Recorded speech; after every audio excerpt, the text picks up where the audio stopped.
The market doesn't know what keeps you up at night. It doesn't know when you want to retire, and it doesn't know how old you are. The simple truth is, the market doesn't care. But if you care, you've tuned into the right place. You're listening to Investor Resources, bringing clarity to the confusing world of finance. Here are your hosts of Investor Resources, Don Creech and Perry Sykes.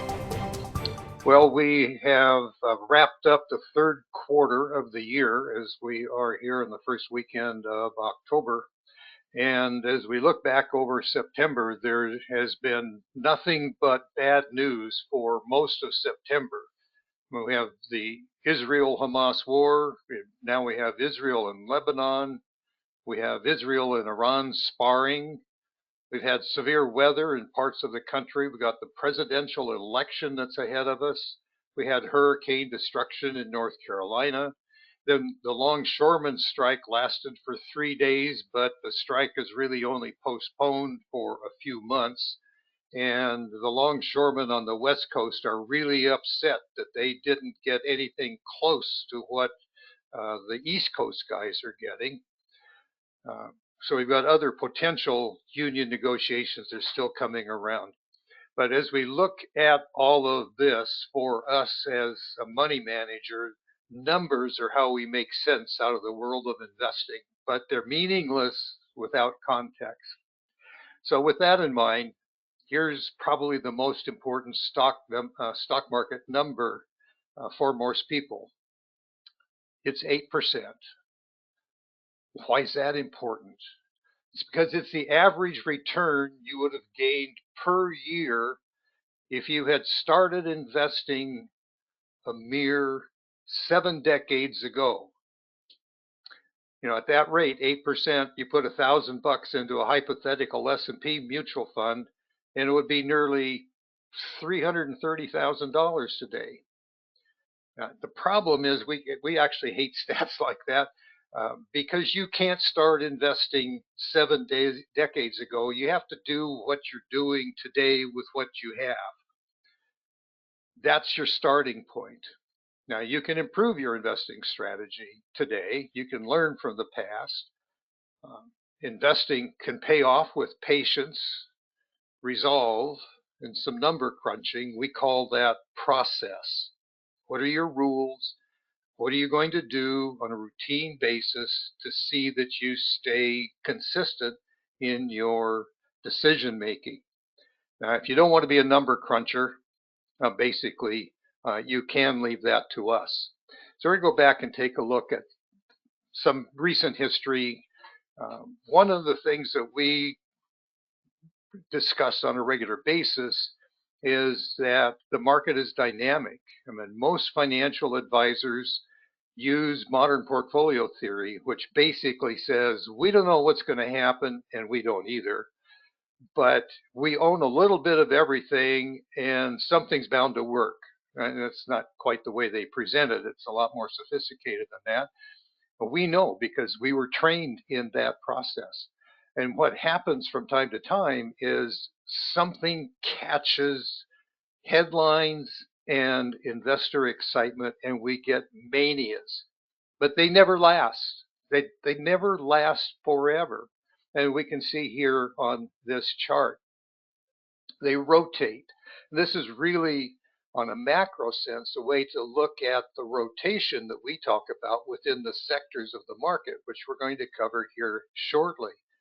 So each of these have had periods of time where they accelerated. Here we have the tech bubble. Most boomers and a lot of some Gen Xers were investing here during this period of time. There was a great deal of excitement because it was internet. This was new. Everybody's going to have a new business, and the brick and mortar businesses, they were going to be tearing down the shopping centers because nobody's ever going to go to them again. Then we got the housing bubble, which crashed and ended up ending up and bottoming in March of 2009. And then with China, biotech, technology, Bitcoin recently, Perry was just talking about that. And now we've had AI, artificial intelligence, driving the market, driving excitement over the last year or so. kind of faded recently. We're going to touch on that a little bit later. But during the midst of all of this, every year has a drawdown of at least 5%. 64% of the time, the market has a drawdown of 10% or more.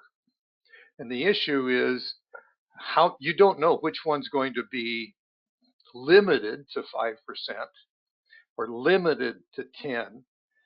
And if it gets worse, we know the tech bubble had losses that were in the 80 and 90%. On average, even the '08 and 9 drawdown on the S&P 500 was around 35%. Those create substantial damage to your portfolio. And one of the ways to monitor those is by paying attention to what's going on in the various sectors of the market. If you've been with us before, you know we focus on what's happening with these sectors and the various components.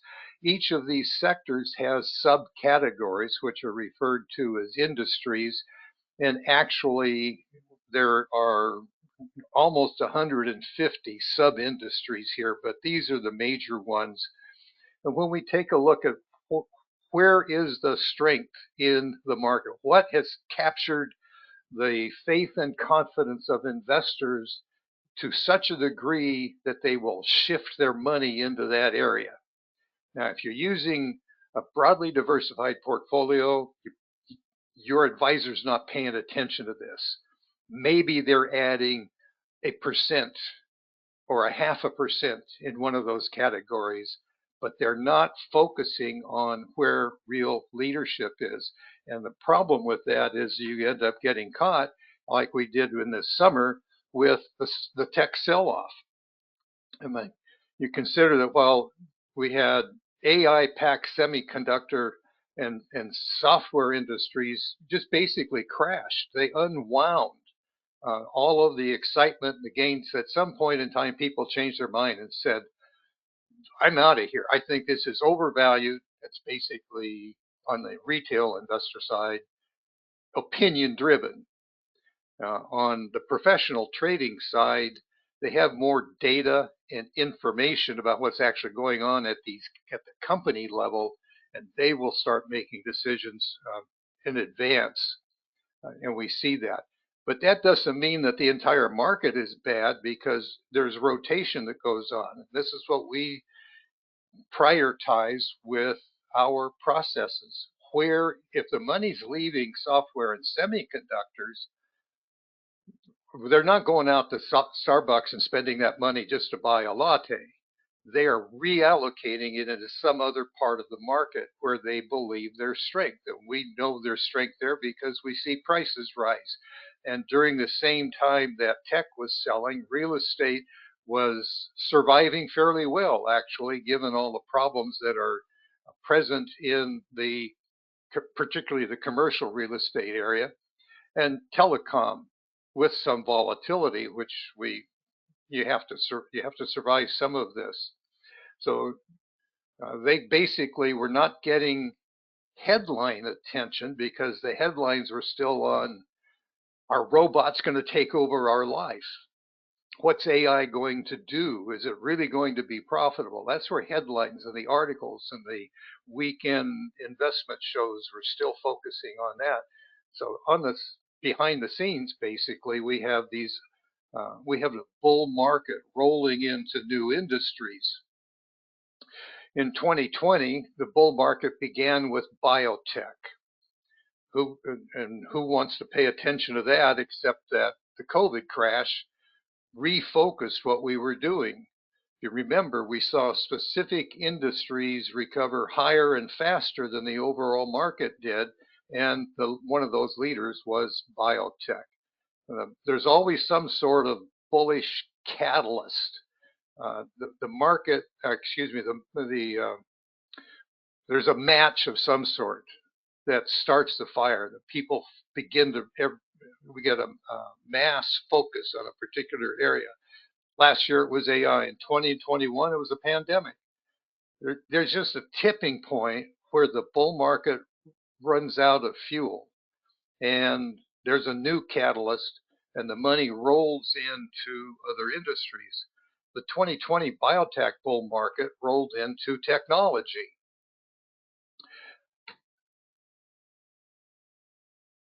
And so then we end up with retail. And then we ended up with home builders.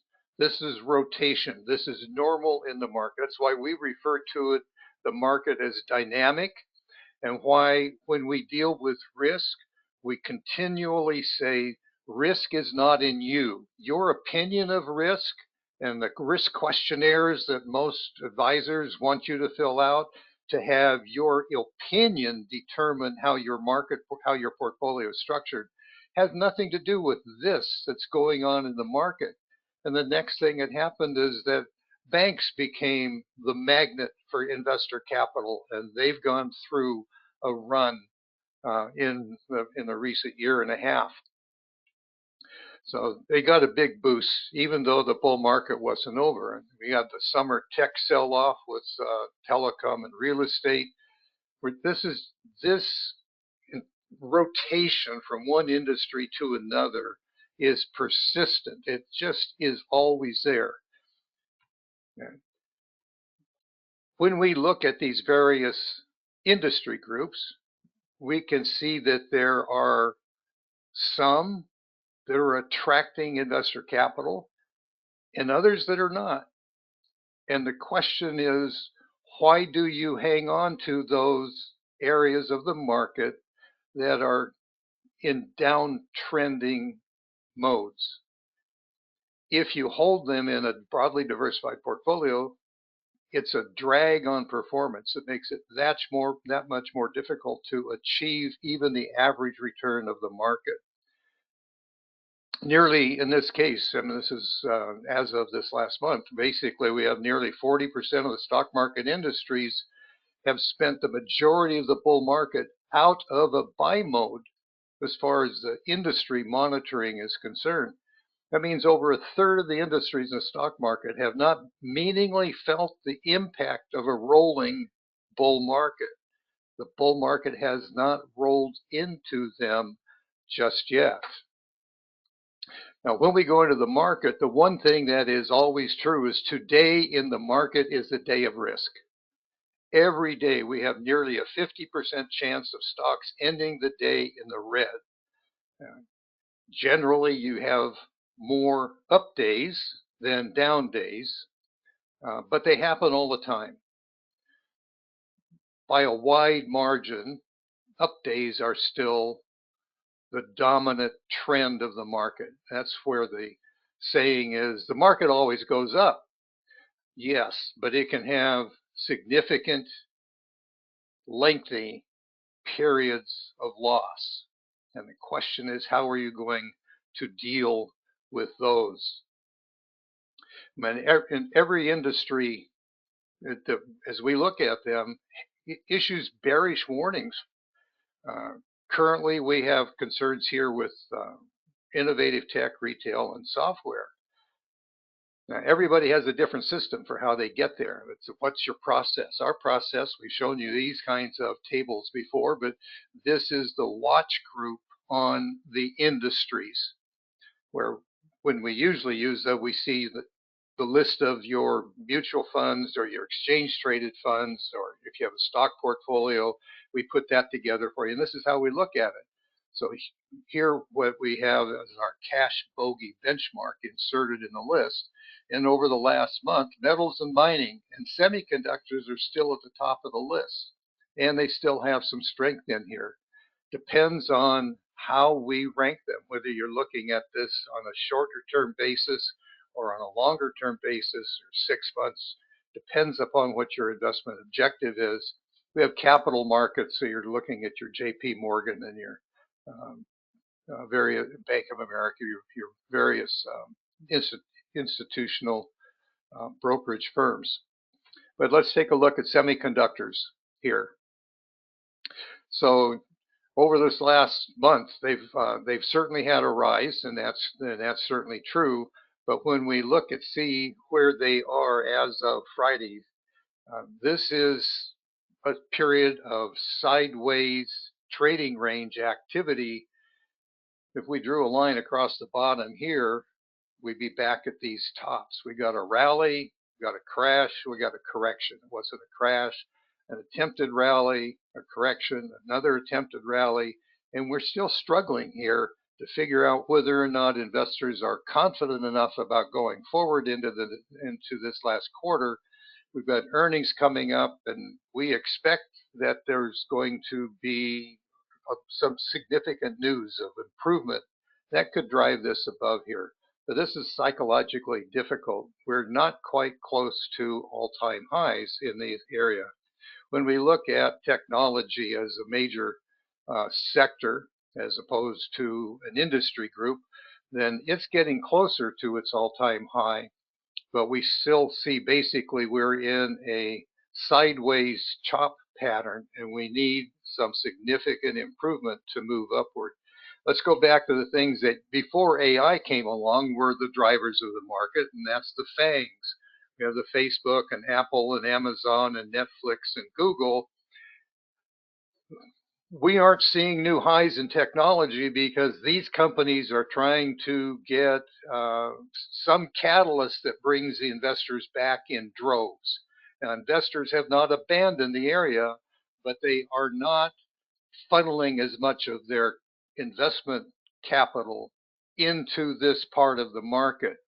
More recently, home builders and construction has been doing that. And we see the difference in the charts here where we're continuing to push on towards new highs. We do have some weakening signs down here on these lower indicators. So this is something that in our process we watch continually. We can continue to be in this, but perhaps at a lower level than we were just a few months ago. Last month we showed you where we were with our portfolios. This was in last month's webinar, and we call these condition adaptive models because they respond to current market leadership, and this is where we are today. There's been a shift. That shift isn't driven because of our opinion. That shift is driven because the data on where leadership in the market has changed, rotated to. There's always something being sold. There's always something being bought. There's always two people to a trade. One person is optimistic and doesn't need the money and they're committing it for the future. Somebody else isn't optimistic or has personal need to remove money from the market, and those needs are greater than staying invested for its future appreciation. Now, with where we are going forward, everybody wants to know, well, what are we going to do this quarter?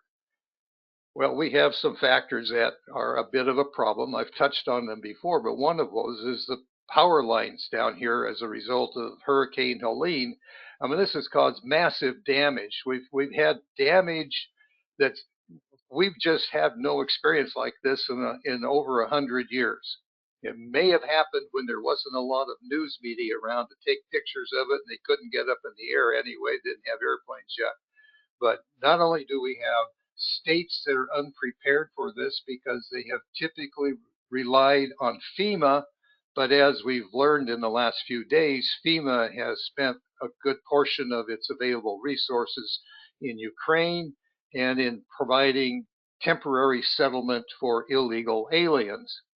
We also don't know what's going to happen with union demands as we move forward. Now, this particular strike, as I said, has been delayed a few months. I think if I recall correctly, January 15th. But there are other union negotiations coming up.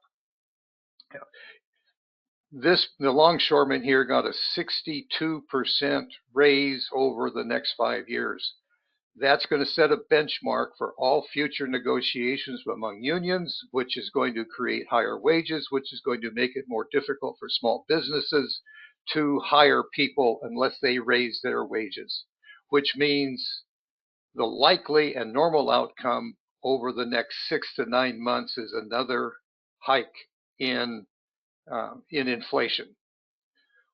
We also have nothing close to a resolution uh, with the Israeli Hamas, uh, the Lebanon, and all this terrorist stuff that's going on in the war over there, totally unresolved. It's unknown. How's that going to affect the market? We don't know. We do know currently it's causing oil to suddenly break out of a long-term downtrend.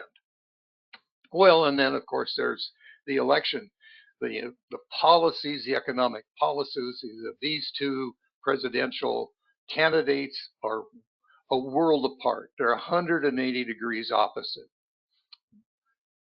Whoever gets elected is going to determine the course of government policy and the economic results, the outfall of their policy for the next 4 years. As we come into the end of this period, we start this month, we have multiple factors in the market. Overall, the market is still in a bullish mode. We are in a long-term bull market and need to deal with the short-term aberrations that are caused by market rotation. What we have had this last week is we've had a significant pickup in volatility, which is generally, if it continues into the next couple of weeks, it's generally a negative in the short term. That's what can cause those 5 to 10% drawdowns in the market that I referred to earlier. The market breadth is also very narrow. If you look at the indexes, a couple of which I had up on the screen, it shows that they're rising, but they're rising because there's only a couple of major stocks, big stocks, that are lifting that up. When you look across the broad market, you find most everything is in a sideways pattern. And the same thing is true for the standard deviation of the market, which is at a point that has, over the last several years, has reached a point that has resulted in a pullback, that the institutional managers just aren't interested in taking more risk. They don't have more money to invest anyway, so they're going to take some profits, pull some cash back, wait for earnings to come about, and then decide what they're going to do with it. So as we move into the next couple of weeks, until we start seeing some significant earnings, do not be surprised to see a pullback in the market. And it's going to sound like the world's coming to an end again. And if you don't have a process to figure out what to do, it's going to feel like that. Our processes are designed to respond to the change, not anticipate it. Now, we have told you for years, if you've been in our seminars before the webinars, that we don't forecast the market. And we say nobody can. But I actually found an incidence where somebody did forecast what was going to happen to the economy. Here's an ad from 1996. They say in 30 years, burgers and fries could cost $16. A vacation, $12,500. I mean, I've never taken the family to Disneyland or Disney World, but what I hear, that's pretty close to what it takes to spend a week there. And you're going to buy a basic car for $65,000. In 1996, we laughed at this stuff. The net result is you'll eat in, you won't drive, and you won't go anywhere. Whoever figured this out, we'd like to know who they are, because wouldn't it be nice if they could tell us where the market was going to be? But most of us aren't waiting 30 years to get the answer right. As I said a moment ago, we're not in the prediction business. We're in the interpretation business. What's going on? What's the data tell us? Let's crunch the numbers. We bring you our opinion about activity on our regular podcasts. And if you go to this link you go to YouTube at IRI Radio and subscribe. You'll get we try to do 2 a week.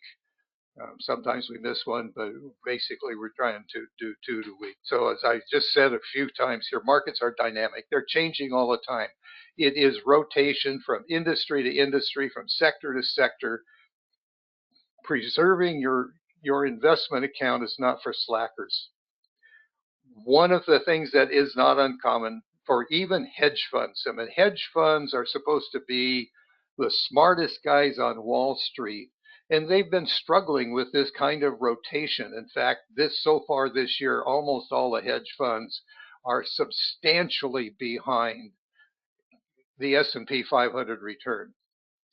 The issue generally is you can lag the return if you have significantly less risk, that you have more stability. You're better off than always having market returns, because if you always have market returns, you have years with big losses. Anyway, somebody needs to worry about what's happening, pay attention. You have to watch, and more importantly, you have to make a decision. And sometimes that decision is, this opportunity looks like it has too much risk, I'm going to pass. And you're wrong. It actually goes up. But then you're right, and you avoid a big loss. And how do you do that? You have process and you have discipline. You worry, you watch, and you act. This is not rocket science. It's time, a little bit of money for resources, and discipline to actually do the work. You can do this yourself. You can learn to do this yourself, or you can hire us.